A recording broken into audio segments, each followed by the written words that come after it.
Hi, Casey Durango with Go Keto with Casey here. Today we're going to talk about how to make bone broth.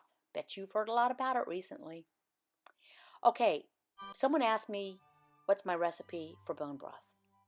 It's bones and water. No joke. That's really it. Casey is a lazy cook, as you might have heard. So I don't go to the bother of roasting bones or adding vegetable ends or anything else. Seriously, we reserve bones from any food that we have that has bones: chicken, pork, prime rib, drumsticks, pork chops. Occasionally, we will buy stew bones from the grocer, the big beefy chunks, but that's it. I keep them in a bag in the freezer. When I have enough, I put them in a slow cooker and fill that cooker up with water. I don't really measure anything. And by the way, you'll notice that this video is put together from a couple of different times when I've made the broth, so you'll see things look different. But this is it's just water. I don't even add vinegar, which some people recommend doing, not because I have anything against adding vinegar. I just forget to do it. Adding vinegar is supposed to help leach more minerals out of the bones. But I'll tell you, the way I do it, I let it simmer for so long in the slow cooker, and that's the one we use. It's just a crock pot brand, and put it on high. I leave it for so long. Oh, excuse me, but I don't leave it on high the whole time. I kind of let it simmer. So once I get it going, I turn it down to low, and sometimes to keep warm. It goes for so long, 3 days sometimes, that the bones, they actually, I can crumble them between my fingers. So I think we're leaching out about as much as we're going to get from those old bones. The calcium, magnesium, everything else that's good about bone broth. Collagen in the cartilage that comes off in the bones. I don't know whether the collagen does any good, but it probably is not going to hurt. I don't add any spices when I'm simmering it. I just let it go because I'm going to add my spices and everything else when I use it, when I drink it. So this is one a picture from one. You can see the larger chunks. Those are the store-bought stew bones that you can buy, which are very cheap. So I will supplement my bone collection with those if I need them. And this is after about 3 days on the simmer. The next step after that is to drain away the broth from the bones. And, this looks kind of gruesome. It kind of looks like a Stephen King story, all those bones.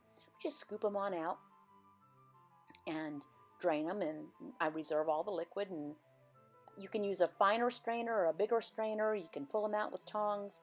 And the point is just get rid of the bones. And those, like I said, most of them are so soft.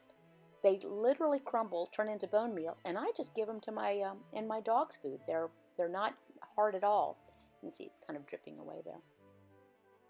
So after I've done that, no, there's a little extra bone. I've done that, drained it, and that's my husband pouring off some more. It was still warm there, and this is through a finer strainer. That's pretty much it. That's the story of the bone broth as far as cooking it. The next step that I do is put it in the fridge. Let it sit there, and the fat rises to the top, and then you'll see here I'm just scraping away, or not scraping, scraping away that top layer of fat.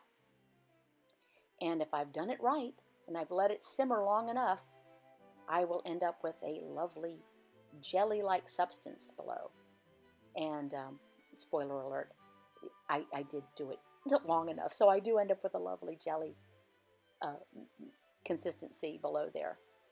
And this is just as easy as anything. As long as it's a little bit cold, that fat, which will have risen to the top and then hardened, I take that off, and I mix that in with some of my dog's food. And so Atticus benefits greatly from the bone broth process as well as we do. And there may be another use for this pure fat. Maybe you can cook in it. We have enough reserved bacon fat that I don't need to add anymore. And there you go. There's the the nice jelly broth precursor, or however you want to put it. That is my starting base then for when I go to use the broth. Usually I'm drinking it in a mug, but you can use this to cook soups in. It can be like a base. I use it and I make egg drop soup for my lovely mate. It's a particular favorite of his. This is pretty rich, so I would cut this with water. Here's another time I'm showing you if I'm going to drink it, which I do enjoy doing. It's warming, it's flavorful, it's rich. It's like drinking a ribeye. I put it about 4 ounces in a large mug. And you can see once it gets to room temperature, it really softens up quickly. As soon as you put it back in the fridge, it goes back to jelly. And then I always add a generous amount of salt, kosher salt. The particular brand we use is Diamond brand kosher salt. And I measure it because one of the reasons that we want to take in broth or bouillon, commercially prepared bouillon, is on the ketogenic diet specifically, we tend to shed a lot of water. And with the water goes sodium, with sodium go other minerals, particularly magnesium, potassium, and calcium. So you want to get that sodium back in. If you have a heart condition that is sodium sensitive, you want to be careful about that. But otherwise, I don't fear salt. And what I like to do is add curry, cayenne pepper, and ginger. And that's about a teaspoon of the salt and about a half a teaspoon of those 3 others. You can just take it plain, just with added sodium. You can add the sodium when you're making the broth, whatever floats your boat. I have a friend, Pam, who really enjoys cold broth. She makes her bone broth, and she likes it over ice. And I add hot boiling water to that, and it cuts it down a little bit. You can see this was another time a different mug. And that's pretty much it. That's my story of the bone broth. Thanks for watching. Talk to you soon.